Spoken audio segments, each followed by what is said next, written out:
Hello छात्रों, finally आज हम कक्षा 10वीं संस्कृत पेपर का सॉल्यूशन लेकर आने वाले हैं। और आज जो संस्कृत का पेपर कैसा आया है पूरा एनालिसिस करने वाले हैं और सभी के आंसर कौन कौन से सही हैं ये भी आपको बताने वाले हैं, जिससे कि आप भी मिला सकें कि हमने जो उत्तर पुस्तिका में किए हैं वो सही थे या फिर गलत थे।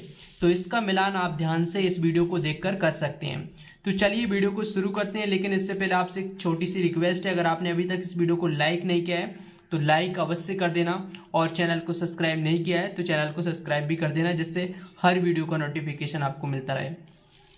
तो छात्रों, ये जो संस्कृत का पेपर है, सबसे पहले यहाँ पर पूछा है आपसे उचित विकल्प चित्वा लिखत, यानी कि यहाँ पर आपको सही विकल्प यहाँ पर आपको देखने को मिलेंगे। तो सबसे पहला जो प्रश्न है, बालकन इत्यस्मिन् पदे विभक्ति अस्ति। तो यहाँ पर बालकम की विभक्ति पूछी है, तो यहाँ पर आपको 4 ऑप्शन देखने को मिलेंगे, प्रथमा, द्वितीय, पश्चिमी, षष्ठमी।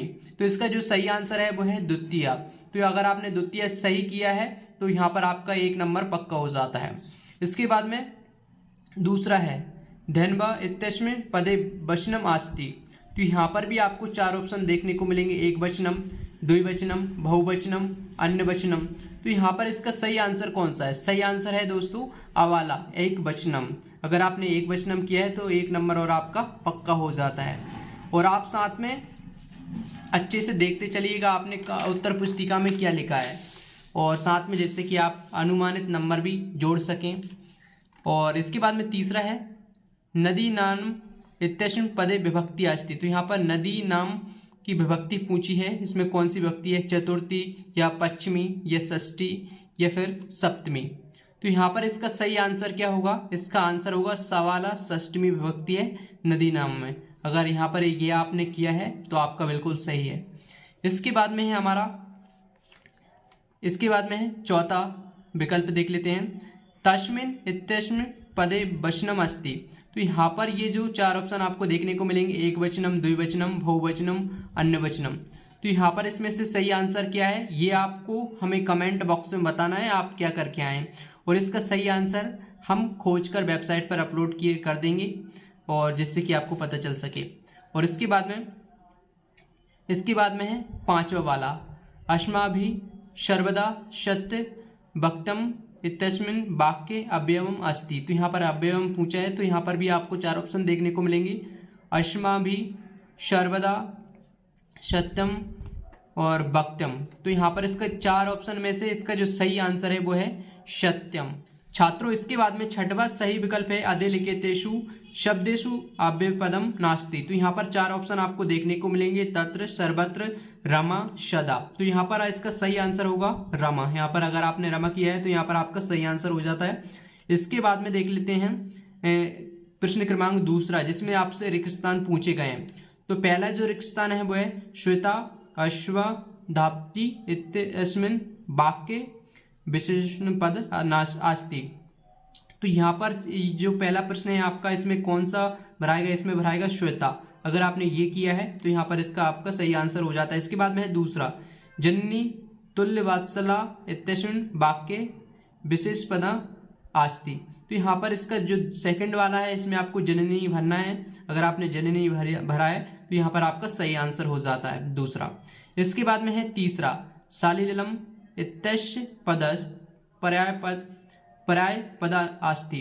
तो यहाँ पर जो तीसरा है शालिलम वाला, तो यहाँ पर इसका जो सही आंसर होगा जलम। तीसरे बार में आपको क्या बनना है? जलम भर देना। इसके बाद में चौथा है निर्मलम इत्यस्य पदस् ब्लोम पद अस्ति। तो यहाँ पर इसमें ब्लोम पूछा है, तो यहाँ पर निर्मलम का जो ब्लोम है वो कौन सा है ये हमें अभी मिला नहीं है, कंफर्म हुआ नहीं है। और जैसे ही हो जाएगा, सॉल्यूशन अभी चल रहा है तो वेबसाइट पर अपलोड हो जाएगा सभी प्रश्नों के आंसर, तो वहां पर आपको मिल जाएगा। इसके बाद में वो कैसे देखना है वीडियो के लास्ट में बताएंगे, वीडियो को पूरा देखें।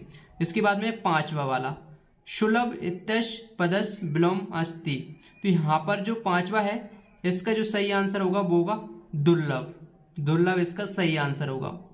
और इसके बाद में शीघ्रम इत्यस्य पदे पर्याय अस्ति। तो ये इसका आंसर है। और ये आगे के जितने भी प्रश्न हैं इस पेपर में, एक नंबर के, और पूरे पेपर का जो आंसर है वो आपको कैसे देखना है क्योंकि आपको एक एक आंसर बताऊंगा तो वीडियो काफ़ी ज़्यादा बड़ी हो जाएगी। यहाँ पर सभी के आंसर हम कहाँ पर आपको अपडेट करेंगे वही मैं आपको बताने वाला हूँ। वेबसाइट पर मिलेगा सभी का आंसर।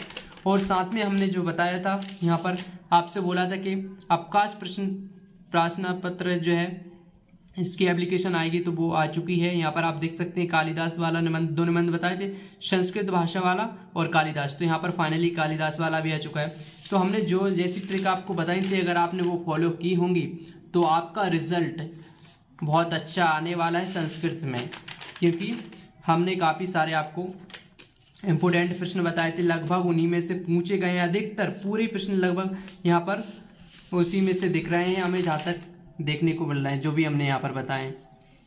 और दोस्तों अगर आपको ये पूरा सॉल्यूशन चाहिए तो इसके लिए आपको studyguru.com वेबसाइट पर जाना है और वहाँ से आप चेक कर सकते हैं। गूगल पर आपको सर्च करना है और आपको हमारा टेलीग्राम ग्रुप अवश्य ज्वाइन कर लेना है, क्योंकि वहाँ पर आपको इम्पोर्टेंट प्रश्न मिलते हैं। तो वीडियो के डिस्क्रिप्शन में टेलीग्राम की लिंक है, उसको आप अवश्य ज्वाइन कर लेना। चलिए मिलते हैं नेक्स्ट वीडियो में। Thanks for watching.